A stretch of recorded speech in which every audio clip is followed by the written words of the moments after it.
So be there. But it is a privilege to, and let me go ahead and hit the record button here. So we're going to try to make sure this thing gets recorded. Michael's going to be recording on his end. We're going to be recording over here. Okay. So just give me a moment here.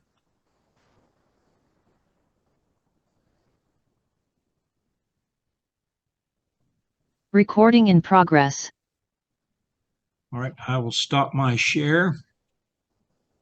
So it is a pleasure to have Michael with us. I think I've known Michael since either 2015, 2016. And I can tell you that I personally used Michael when I was in job search. He was very helpful to me. And he's actually, now that my wife turned 65, he's helped us through the whole Medicare maze.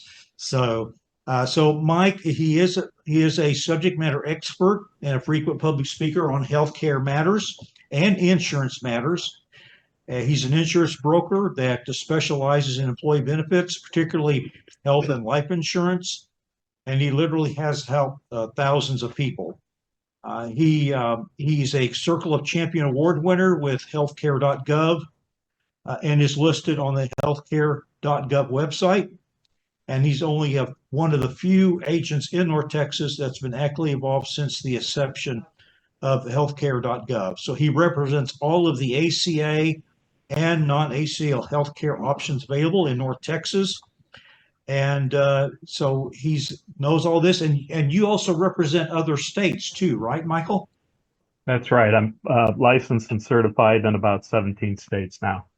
Yeah. So, because I know some of you maybe who are attending on Zoom may not live in Texas. And so he could actually potentially help you. He would have to, and I don't know, on one of your slides, Michael, do you list the states that you cover? No, other than New York and New Jersey and Massachusetts, all the populous states, Okay. I'm licensed in. And what I will tell you is that what Michael does is free of charge to you. You will not get charged a dime. He obviously, he's a broker, so his income is earned from the insurance companies themselves. But what I can tell you is that from my own personal experience is that Michael shoots straight with you, and and he's not pushy, but he will give you the information that you need to help you make the right decision. So with that, Michael, I will turn it over to you. All right, thank you very much for that, all those kind words. I'm kind of embarrassed. Okay. Now, Clayton is going to share the help screen, or I'm sorry, the chat screen. So if you have questions, go ahead and put them in the chat. I'm going to try to, on my end, you probably don't see this, but I've got a number of things going on here that I'm going to try to move out of the way so I can help you. Can you see my screen? Yes. All right. Sure, we can. There's a little lag between what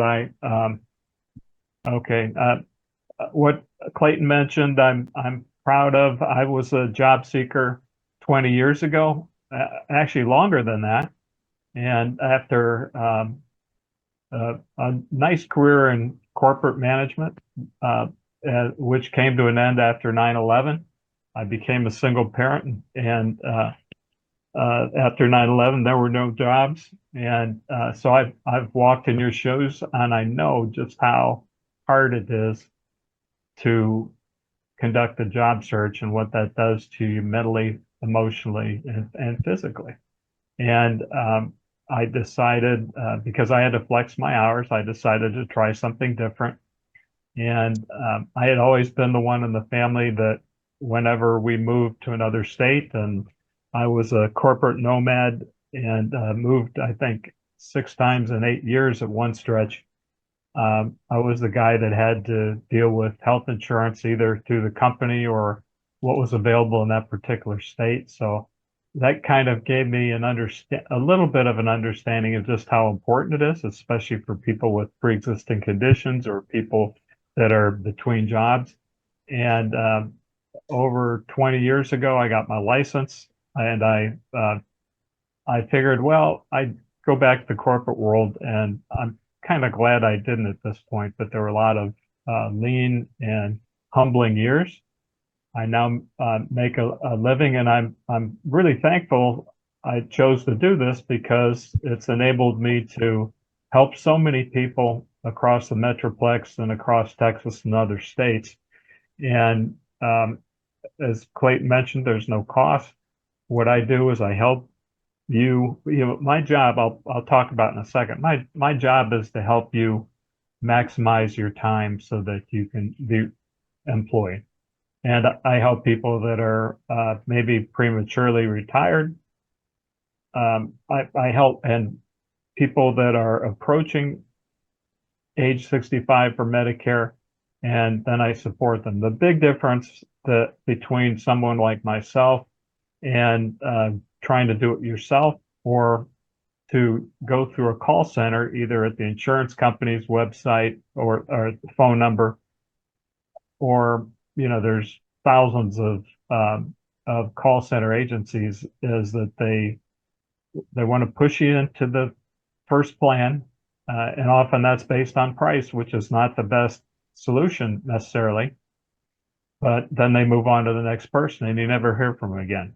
I support people throughout the year, and as a result, I've had clients for life, including Clayton here. Enough about me. I want to talk about, actually, it turned out I can't count very good. It's 13 concepts that I want to talk about today. And that is the preparation. It's the will to prepare to win that matters. And that was Bear Bryant. I guess I'm dating myself, but he's a legend. And anybody that knows anything about college football will recognize the name.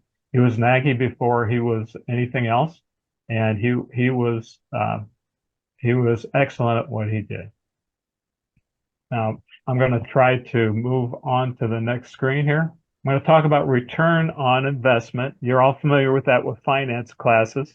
And by the way, Clayton is monitoring the chat function.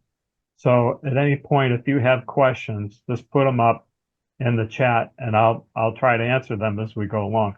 The key one right now, and for the rest of your life, is this return on time invested. That is so important, especially in the job search. And if you're in jobs transition, the best thing for you to do with your time is not to waste your valuable time trying to learn everything that I'm still learning after 21 years about health insurance, and it changes every year. It doesn't cost anything to work with an insurance broker, but there are some insurance brokers that only sell one or two plans, or that get incentivized to sell one or two companies' plans. That's not how I roll. So my job is to help you select the best option so that you can free up your time to focus on your job search. I can tell you that I congratulate people when they call me to say that they have landed, and please help them cancel their plan, because that means I've helped them in some way succeed. So my value proposition, and this goes a little bit like Walt Glass, if you've gone through the resume workshop, it's I am, I do. Well, my value proposition is I help people get hired faster. That ends up reducing cash burn, which is so important when you don't have income coming in, and advise and support you, not only while you're in transition for life. And I'll also answer questions that you don't know to ask. And, the old saying, you don't know what you don't know. And this is at no cost. Now, and first of all, in the chat, put a 1 if this is the first time that you have not been on an employer health plan. Any ones showing up? Not yet. So you want them to put a 1 if they are not part of that health, a company health plan, right? If they've always been, usually there's about half of the people that have always been on an employer health plan and don't know what to do now that they're spit out from the corporate health plan. Okay, the results are starting to come in.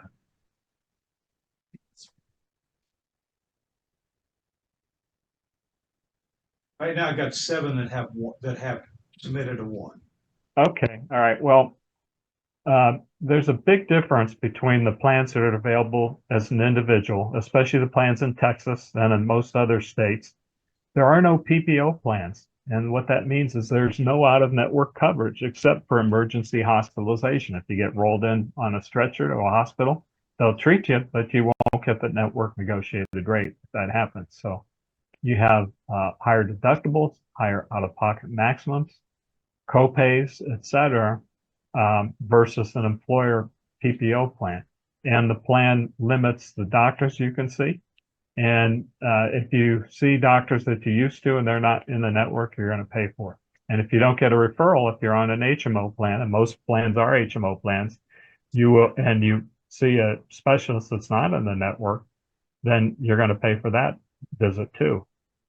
And also how much you pay for your insurance for you and your family. And I'll show you exactly what this is. It's a function of your dates of birth, your taxable household adjusted gross income, and your home zip code and county. And every year it changes. The rules, there's a ton of changes this year versus last year. It always has been. And then, of course, who knows what will happen after tomorrow. But there will be no doubt tons of changes in 2026. The rules are locked in for 2025, but 2026 would be the first year any new administration could get a crack at things. Okay, Michael, we have a first question. Do you mean Yeah, gross? sure. Do you on the income? Do you mean gross or adjusted gross income? Great question. It's your before taxes. Okay, it's adjusted gross, which means everything but your 401k deduction, and also if you're a business owner, which some of you might be, or have a spouse that's a business owner, you can, and you itemize, you can deduct your business expenses. Now, risk is normally, people think about risk as you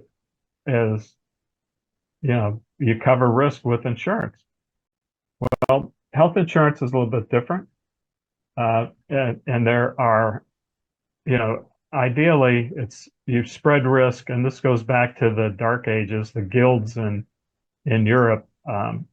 Insurance was, and also the traders, trading sailing ships, spreading risk among trading ships. You would spread that risk. That's how insurance started. And so you spread it out, but insurance, it's really convoluted. You have in practice, really somebody else pays for insurance. And you have employer plans, Medicare plans, individual plans, federal employee health benefit plans, TRICARE, VA plan, a lot of different plans. But the number 3 thing I want you to, and I'm going to dwell on this for a second. Inflation is higher in the healthcare system than any other portion of our economy. And that is not going to change. And it's unfortunate. You pay a much greater percentage of your income and savings for healthcare and insurance in your future than you do now, or that you have paid to an employer. And you'll take on more risk. So as a result of that, you're going to be faced with making some budgeting decisions in the future. I'm bringing this up now. For the time that you're in transition, it won't be that important to you, because you want to get a job that you want at the salary or income you expect as soon as possible. But over a few years even, it's going to make a big difference. This is an astounding number. Over the last, 20, almost 25 years, we've had a compounded 2.5% inflation in the U.S. economy. Cumulatively, that's 75% inflation. In the healthcare system, that's 1% higher than that, though. That's a cumulative effect of almost 46% higher. And if you are planning to retire, whether it's 10, 20, 30 years from now, you have to realize that you're going to pay a lot more. If anything, inflation in this sector will go higher than it has in the last 24 years, and I'll explain why. I showed this slide at South Lake Career Focus Group a couple of weeks ago. Do you know what this is called? Well, I'll answer my own question. It's called shrinkflation. You pay more for an 8-ounce bag of Fritos than you used to for a 16-ounce bag of Fritos. So not only will you pay more, but your coverage, reduction of risk and access to healthcare will probably be less. And another term for this that I hear is healthcare dilution. And I'm going to explain why. You have 11,500 people aging every year into Medicare. And now you have baby boomers that are, and there are about 67 million people on Medicare already. Now you're looking at people, baby boomers, that are hitting their 80s and 90s when there's a lot more medical requirements. At the same time, doctors and nurses are retiring and they're not being replaced at the same number. You have declining birth rates. Our children aren't having as many children as my generation did. So what happens? Who's going to pay for all of this? And 66% of U.S. expenditures on healthcare are preventable because they're linked to high lifestyle-related diseases. I am a graduate of Ohio State University. They have and yeah, if you're from Michigan, I'll still talk to you, but not for the big game in a couple of weeks. But my children's generation, they are not as healthy as my generation, and it's mental, physical, and emotional behaviors. They're just, they're going to face and are facing more health issues than we have. Now you look at this chart, you may have seen this, but we spend 4 times as much on healthcare and Social Security as on defense spending. And that's as of October. And the U.S. federal deficit is growing at this rate. So the dollar's worth less. And look what's spent on defense spending. And then think about what's happening in the Middle East and in the Ukraine and in Taiwan. And, what's going to give here? It's a sobering thought one day before election. So, what I want to point out, it's our money. So, the government has no source of money other than money that we earn. So we're spending a lot of money and we're borrowing more, and we're spending so much money just servicing the federal deficit that healthcare is going to be impacted. So why does this matter? It's accountability. It's taking control of your own health. Just put insurance aside a second. That's the financial part of it and access to care, but there's so much we can do on our own. The world owes us nothing. It was here first. Now, what is your plan B? Don't count on what has worked for the past decade to be the same to manage your healthcare financial risk and access to healthcare until you're able to work. Now, if you're planning to retire 5, 10, 15, 20 years down the road, you may want to be employed or even on a part-time job. But I know many people that are working at Home Depot and Lowe's who are there, and Starbucks even, who are there for the benefits. So if once you're 65, you're eligible for Medicare. But until that point, if you have been retired early by employers or facing a long-term job transition, you may want to consider Part B. And a client of mine, I asked for this, I got one of these now. I don't know if you can see that, but it is a Home Depot apron, and when I'm barbecuing, I'm using it. But I know many people are going to be looking for employment in order to keep up with inflation because their savings and their investments weren't able to keep up with it, and they need to bridge the gap with coverage beyond age 65. Well, now let's talk about today's uncertain environment. Enough of that. What can we do personally? Lifestyle improvement. I took this to heart. I had a diagnosis of a condition about a year and a half ago that my doctor led me to uh, really come to grips with what I was doing myself. And I'm proud to say I am now at my high school weight, and I'm trying to get a few pounds below that. And why am I doing that? For one reason, take the load off of my health condition, and the other one is it's been proven that you live longer and live a better life if you're thin. So my goal is to be thin because thin is in for longevity. Wellness and diagnostics, the other key thing. Many of us, I was this way. Some of you may have been this way, that you were too busy on the job to get that colonoscopy, guys, or to have a mammogram pap smear. The job demanded so much of you. Wrong decision.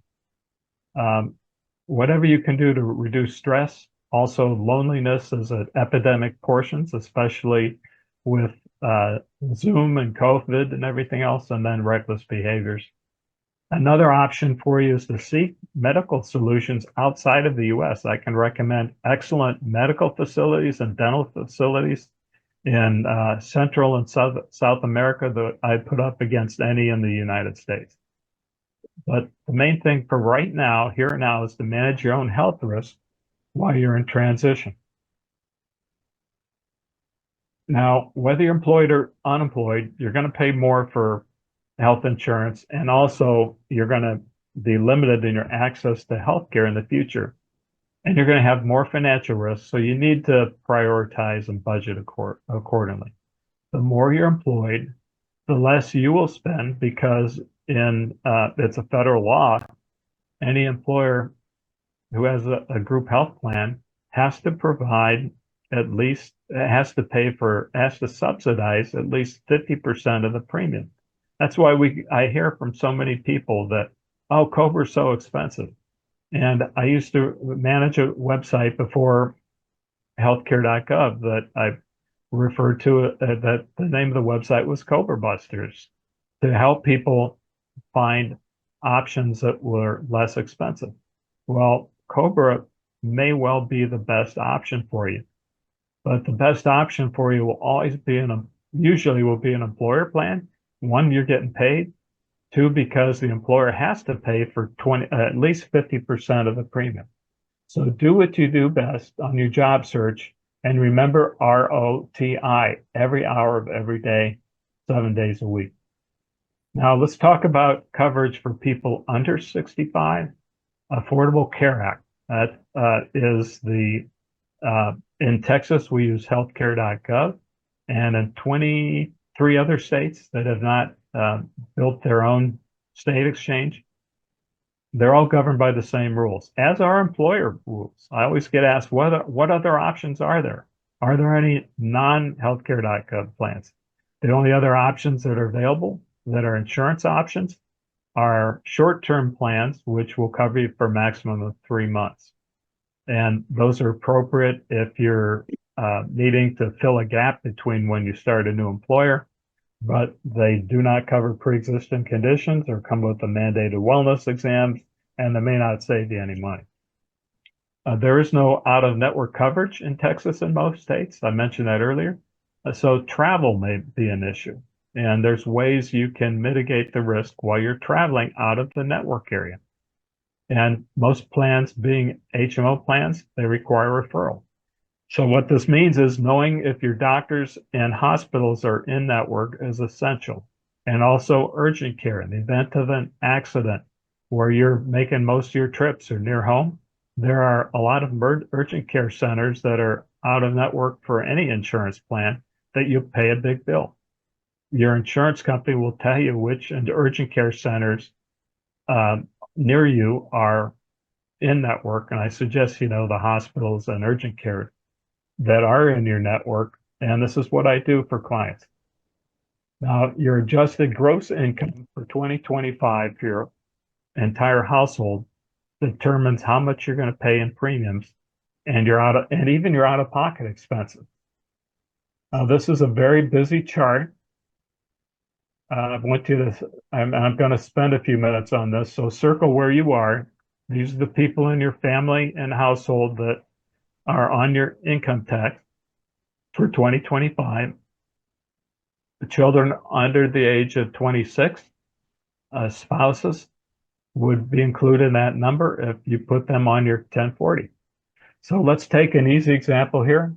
What this means is 100% federal poverty level, 15,060, 22,590, all the way out to 60,240. Now, in this range is where people are eligible for a premium tax credit. What is a premium tax credit? It's your money. It's a subsidy that the federal government provides that reduces the cost of your insurance plan through healthcare.gov. Now, let's take a family of a simple husband, spouse, or partners that have one child under the age of 26, income below income of 25,820 to 103,000. There is a premium tax credit. It's a sliding scale. The more you estimate, the less of a tax credit you will get. How you reconcile that is when you do your 1040, in this case, April 15th, 2026, you reconcile what you estimated to what your actual adjusted gross income is for your household. And then on your 1040 is where you make the reconciliation. And if you made less money, you will get an additional tax credit. If you make more money, which I hope you do, you'll have to pay some of that tax credit back. But that's for the months that you're on the plan. If you spend all your time trying to figure out all this crazy stuff, then that's going to delay the start of your next employer's group health plan, I guarantee you. Now, why did I point this out? Because in the states that have not expanded Medicaid, again, that includes Texas and others, below this 15,060 for a household of one, there you can sign up for coverage, but there is no tax credit. So if that's the case in your situation, you're going to end up paying as much, or in some cases more, depending upon your age, for coverage through the Affordable Care Act than you would for COBRA. But COBRA, again, it's apples and oranges, because a COBRA plan is likely a lower deductible, lower out of pocket, and is more likely to be a PPO plan, where in Texas and most other states that would not be the case. Now, here's another important number. Again, for this household that has one child under the age, let's say the child is under the age of 19, below 150% of the federal poverty level, the child's application would, you and your spouse or you and your partner could be on a plan and receive a premium tax credit, but the child's application would go, in this case, to Texas CHIP, which is actually a good plan, a good network, and a great option, but it's low cost. And the other thing is it may take, and there's a lot of reasons, it may take 90 days, and I've had some where it's gone to 120 days before you hear back from CHIP whether the child has been accepted the CHIP. If they're not accepted the CHIP, you can add the child back to your health plan from the beginning of the month that you and your spouse or partner are on the plan. And then also 150, and I'm going to you follow the concept here. I'll answer questions later. Again, sliding scale. The other thing you should know is that if you are at 150% of the federal poverty level or less, you qualify for what's called a cost sharing subsidy. In addition to your tax credit, if you select a silver plan, you will have your out-of-pocket expenses subsidized. And in which case, without that cost sharing subsidy, your out-of-pocket maximum for the calendar year may be in some cases $9,500, depending upon the plan. That's a lot of risk.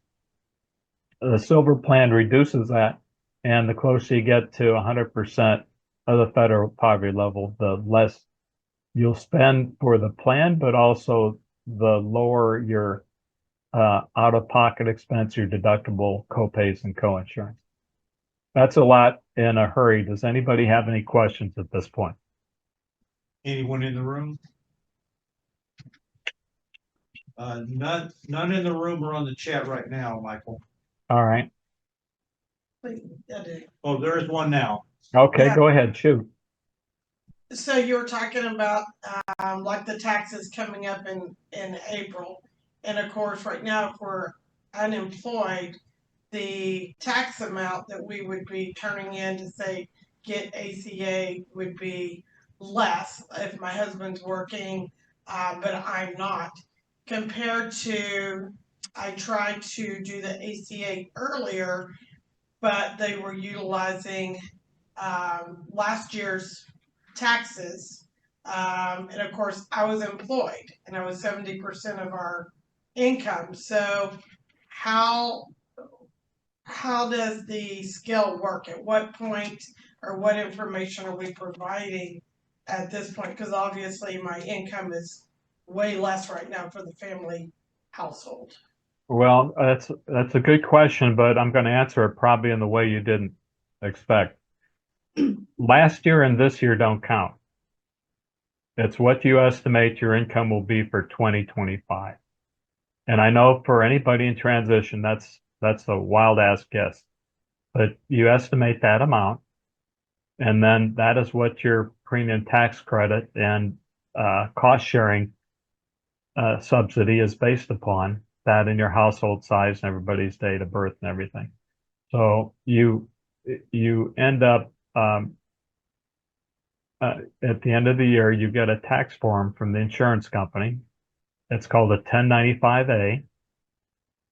And, if you're trying to do this yourself and you're trying to figure out your own taxes on TurboTax or something, you're putting a lot of time into stuff that could go towards a job search, just as a comment. Everybody's different. Everybody likes, some people are very hands-on. I suffer for that too. But I can tell you in this case, there are very few CPAs or bookkeepers that want to touch anything about ACA.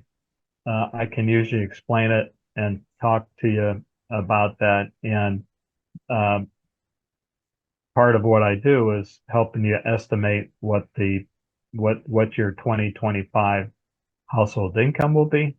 And then, I always suggest to people that are in transition, what's your situation? You don't know when that job is going to start. So you can legitimately, honestly say, even though you expect to get a job, let's say by April, well, the reality is you don't have a job now. So you estimate based on what you know.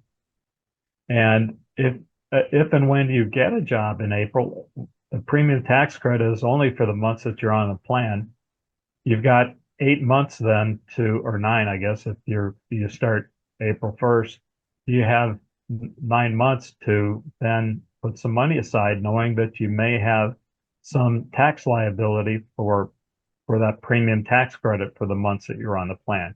What that does, that helps you reduce your your cash burn rate while you're in transition, when you really need it, when you're watching your pennies, and then gives you the flexibility to pay it off later. Did that answer your question? It does. I know there's a lot to it, so it would be just meeting and going over it at the specific time. Yeah, and this is what I do. I'll put my contact up info on the end and be happy to talk offline.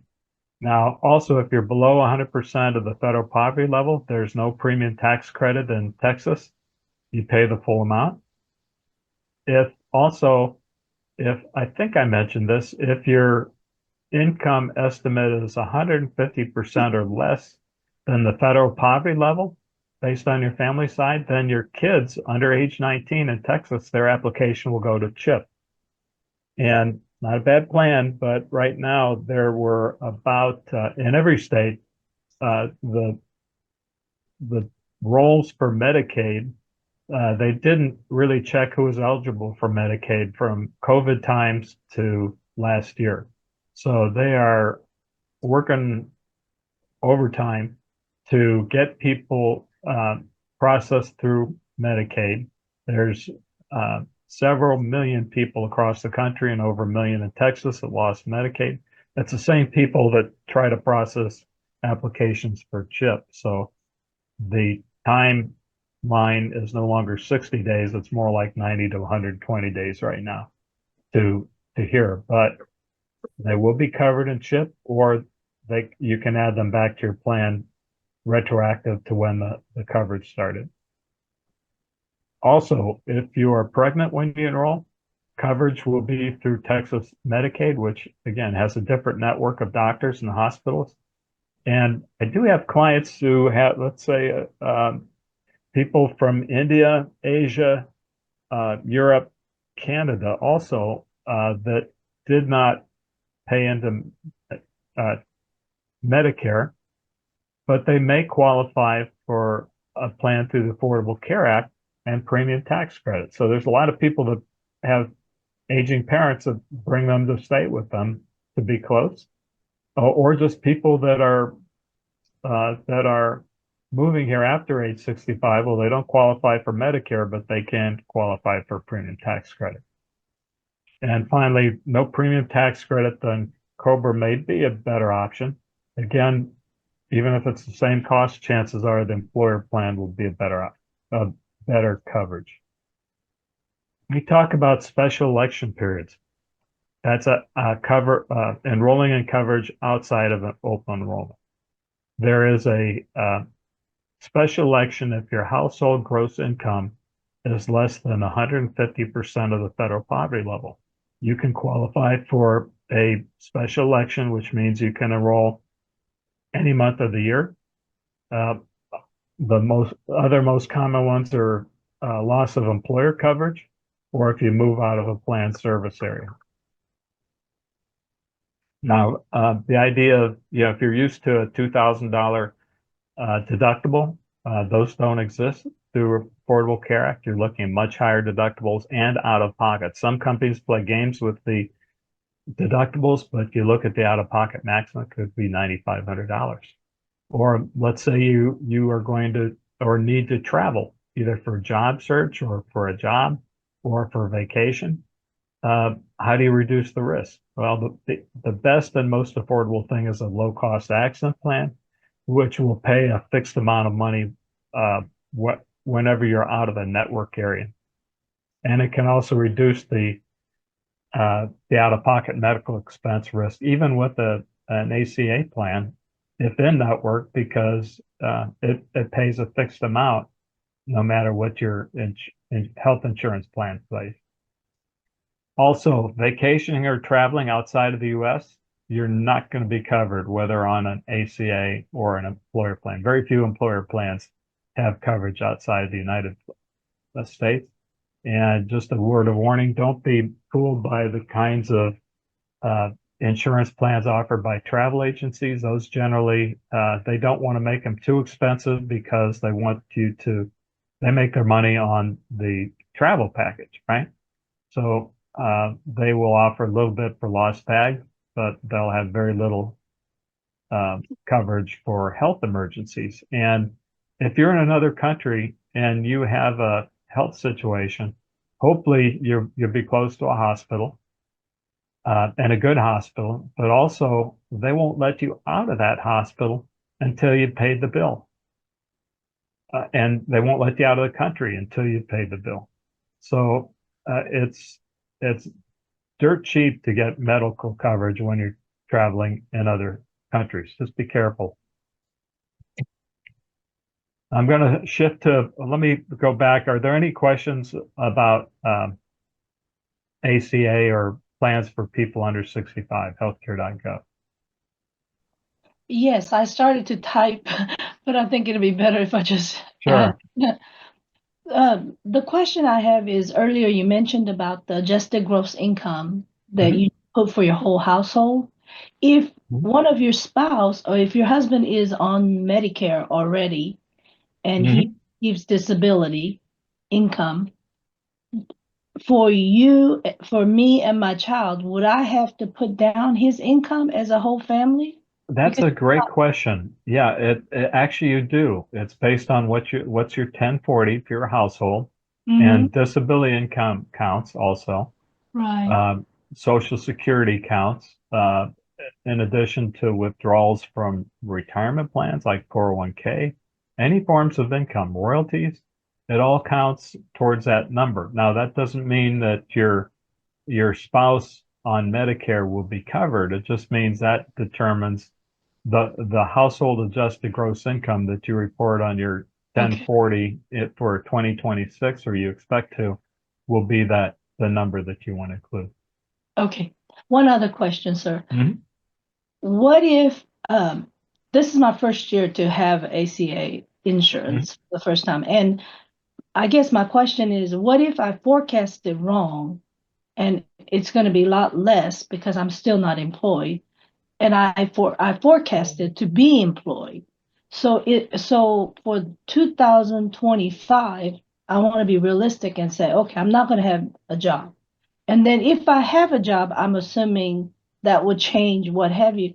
How do I go about making that change? I worked with somebody to enroll in that, but my question is for 2025, it's going to impact my income tax because I did not have work. My income was a lot less. Mhm. And second is I want to go ahead and put down that I don't know exactly where the income's coming from. And if I do get a job, which I plan to, then I don't care. I'll deal with it when it comes. Yeah, let me go back. Okay, so let's say household of 3, I'm just guessing. Yeah. If you estimated less, then you will end up with a premium. You will end up with a tax credit to help pay for taxes when you do your taxes for 2024 in April of 2025. So it's year to year. Each year you estimated for 2024, and there Right. isn't much you can do about that being in November. So if you estimated less, you will get a tax credit that you can use to apply towards your taxes in 2020, in April of 2025. Okay. Now in 2026, I'm sorry, next year you're applying for coverage in 2025. It's based on your income estimate for 2025. If you estimate below this amount, you're going to be shocked at what the plan may cost because there is no subsidy. Okay, Oh, there there is is no no premium tax credit. Oh, you mean what we had last year? There is none this coming year.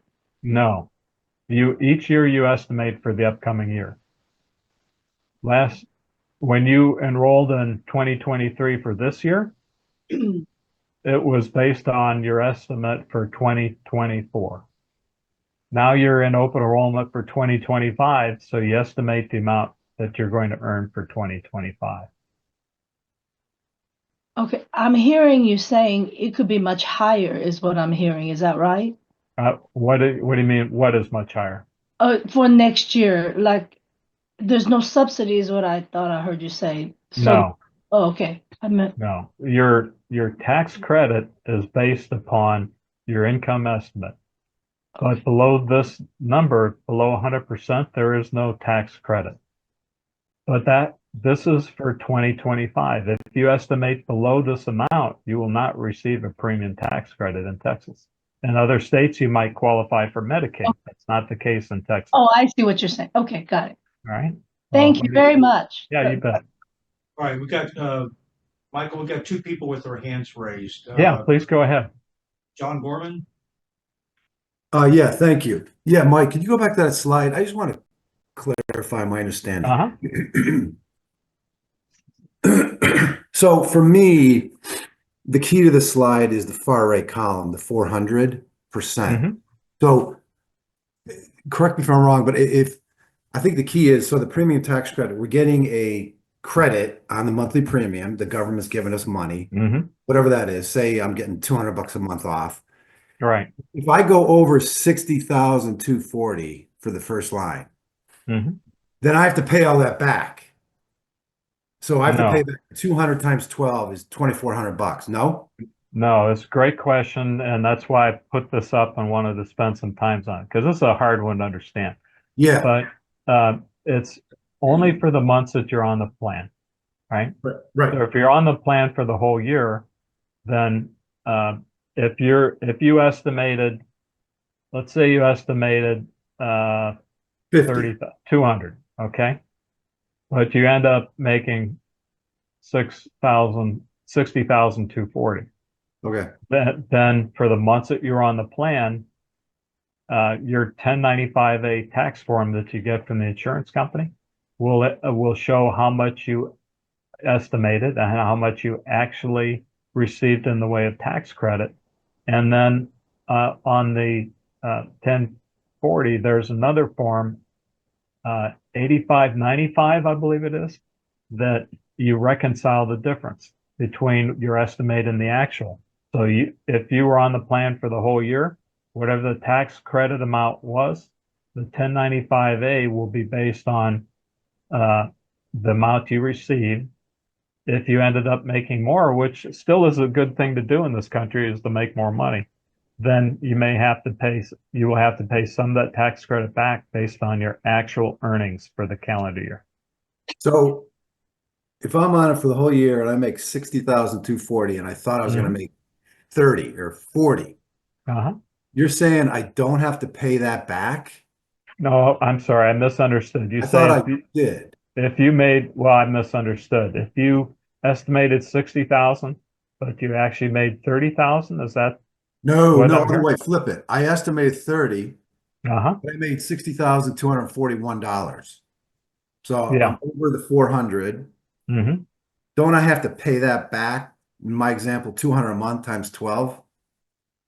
Well, it would be the tax credit you would receive at 30,000 versus what it would be at 60,000, 240 or 241, and then you would have to pay the difference back when you do your taxes.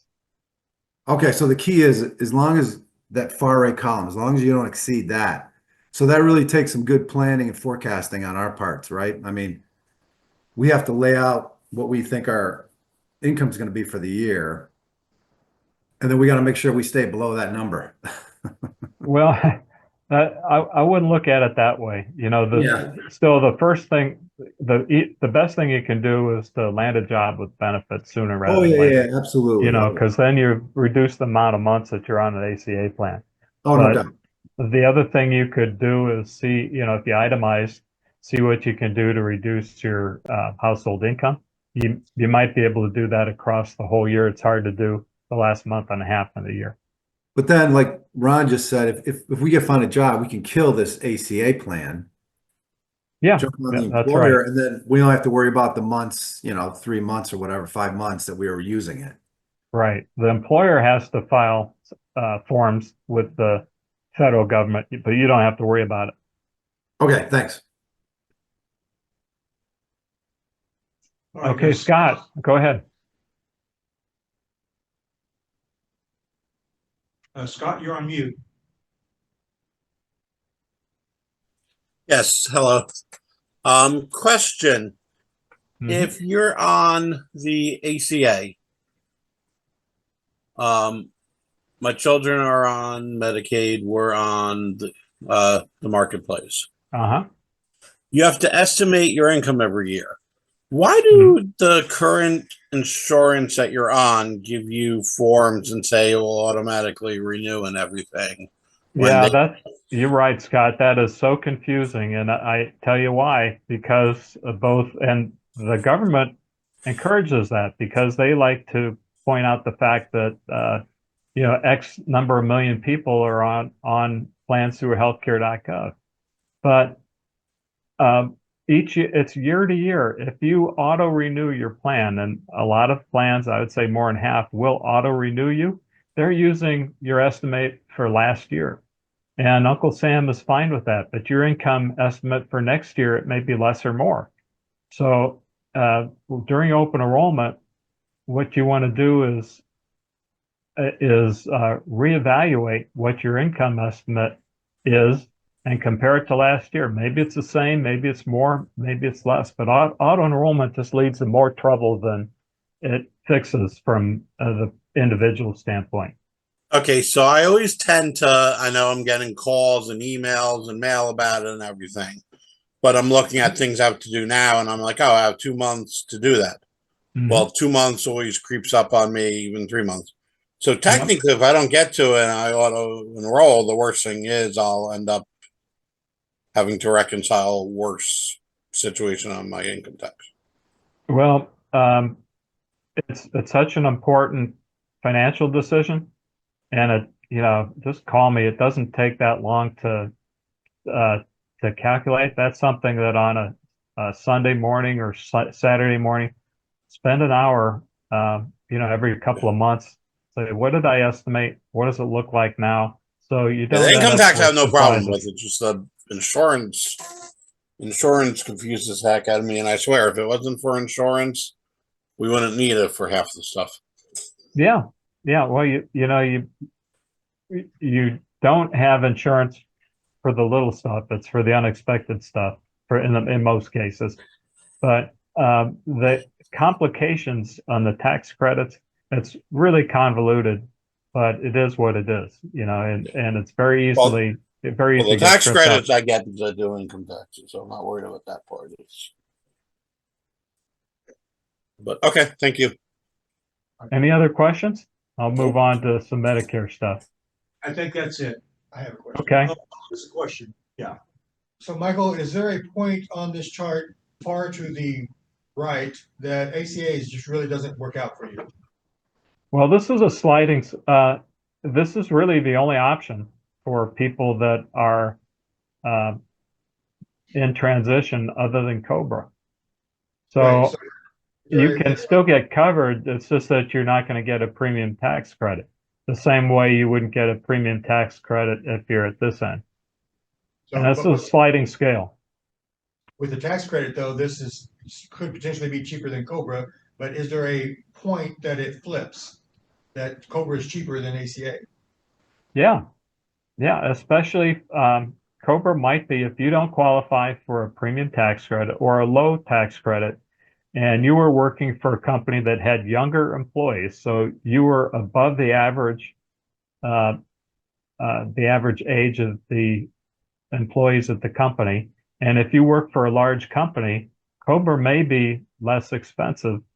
It would certainly I would say not certainly, it would most likely be better coverage uh, because it would most likely be a PPO plan. But there are cases where Cobra is still the best option, or maybe I run into this a lot. People with chronic life-threatening health conditions, they rely upon a couple of specialists that don't accept ACA plans. So they will elect Cobra for that reason, for that person. You don't have to get it for everybody, just for the people that have those conditions. Thank you. Any other questions? Okay. I think that's it, Michael. All right, I'll go through this quickly for Medicare. Medicare is for anybody 65 up, and people that have been on long Social Security disability income for 24 months, they are eligible for Medicare. Part A, if you've worked 40 quarters, 10 years, then it's paid 100%. If you're from another country or you have not worked 40 quarters, 10 years, or partially, then you can pay the difference for Part A and then enroll in Part B. This year, $174.70 is the cost of Part B. Next year, it'll be about $180, I assume. Together, that covers 80% of your medical expenses, but the other 20% are what'll bankrupt you, and that's what happens. As you know, healthcare is the number one reason for bankruptcies in the country, and for people over 65, it's because they thought all that they had to do was have Part A and Part B. You cover the additional risk with either a Medicare supplement or Part D plan or a Medicare Advantage plan. I won't go too much into the difference in the sake of time, but you enroll in A and B 3 months before your 65th birthday. Once you get your Medicare card, then you can apply for supplemental coverage, either Medicare Supplement Part D or Medicare Advantage plan. Also, increasingly, there are people that are working beyond 65 and still eligible for an employer health plan that's pretty good. Then they enroll in Part A only. Medicare is an incredible deal, but I can tell you it's going to change in the next few years for the demographic reasons I spent some time on earlier. And also, there's a ton of changes and turbulence in Medicare this year. One of them is the Inflation Reduction Act claiming, and it's get out the vote type stuff, $2,000 max for medications next year. Not really. I have many clients I've determined are going to pay more for medications next year, even because some of their medications are no longer in the plan's formulary. Also, Medicare Advantage plans, they're retracting benefits, and some insurance companies have even pulled out of specific markets, and there's an increase in medical expense risk. Let's see. That's okay. Dental, vision, and life insurance. If you really have to have it, consider COBRA, dental, or vision. That's a waste of money to purchase an individual dental or vision plan. Most plans have a 1-year waiting period for any major work, so you're basically paying out for premiums about $40 a month for coverage that has a 1-year waiting period, but only helping you for routine cleanings and X-rays. For major dental work, I broke a tooth, a molar in July. I'm a certified medical travel professional and have clients in other countries and help people when they're vacationing, that kind of thing. For major dental work, I can personally attest to options for routine cleanings and X-rays and small type cavities in Mexico and Costa Rica. I just got a brand new mouth for a fraction of what I would have spent in this area. Life insurance, wait until you're reemployed because you wouldn't qualify for much. And please don't rely on your group life insurance from an employer. Wait until you're employed. You can verify your income and purchase an individual life insurance plan. Also, many life insurance plans, you can purchase life insurance plans that are permanent or not term, that have a death benefit that can be used to help pay for long-term care insurance. And I recommend anybody considering life insurance to at least look at that as an option, because sooner or later, you think the cost of health insurance is high in retirement. Cost of in-home care, not necessarily, people think nursing home or assisted living, but in-home care can make the difference between being able to or not being able to stay in your home and have in-home care. Meds. One last thing here, number 13, always check the cost of your meds at GoodRx and compare it with your copay amount, whether you're on an employer plan or an ACA plan. Also, check out Cost Plus Drugs, Mark Cuban's company, and even Amazon now as other alternatives. Also, I've had a lot of success in the past year and a half recommending this company. It's a Tampa, Florida-based company that will 2-day airship from Canadian pharmacies because many patented medications are much, much cheaper in Canada. And also, it still works. Your parents are probably doing this. First of all, tablets. If there's an option of tablets and capsules in the formulary for your particular medication, tablets are always going to be less expensive. And you can use a pill cutter to cut the cost in half or by 3/4. And that's all I've got. I appreciate your time. I'll answer any remaining questions, or feel free to call me. If you're interested, or if you want to see what's available or want my help, you can scan this QR code. If you're curious or interested in Medicare options, you can scan this one, and feel free to call me. I put my office line on there and my email address, my LinkedIn. I can tell you during open enrollment season, which is now through the end of the year, I am working flat out. So I recommend calling or texting me. You'll get a lot better response because I may be reading an email or a LinkedIn request at 2 a.m. The next day. So the best, and I pride myself in being responsive as possible. And that's my story. Thanks very much for your time. Okay. Well, Questions?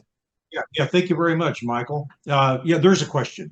Yes. I do have a question because when I was looking at 2025 Part D prescription drug plans under Medicare, Mhm. it was looking like that 2,000 was the maximum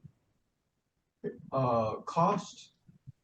So when you mentioned the actual cost could go above that, can you help me understand? Yeah, absolutely. I wasn't sure how many people were Medicare eligible. I am, and I can tell you I'm spending a ton of time this year because the prescription drug benefits have all changed in Medicare. The Inflation Reduction Act, the big billboard you see is we reduced the cost of medications to $2,000 for seniors. What they didn't tell you was that insurance plans have been responsible for 10% of the cost of the medications. 2025, they're responsible for 30% of the medication. Well, they passed that cost on to Medicare beneficiaries like you and me.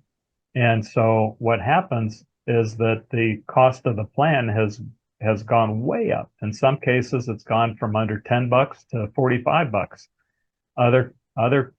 The more common one, and that's very common, big increases in Part D prescription drug plans.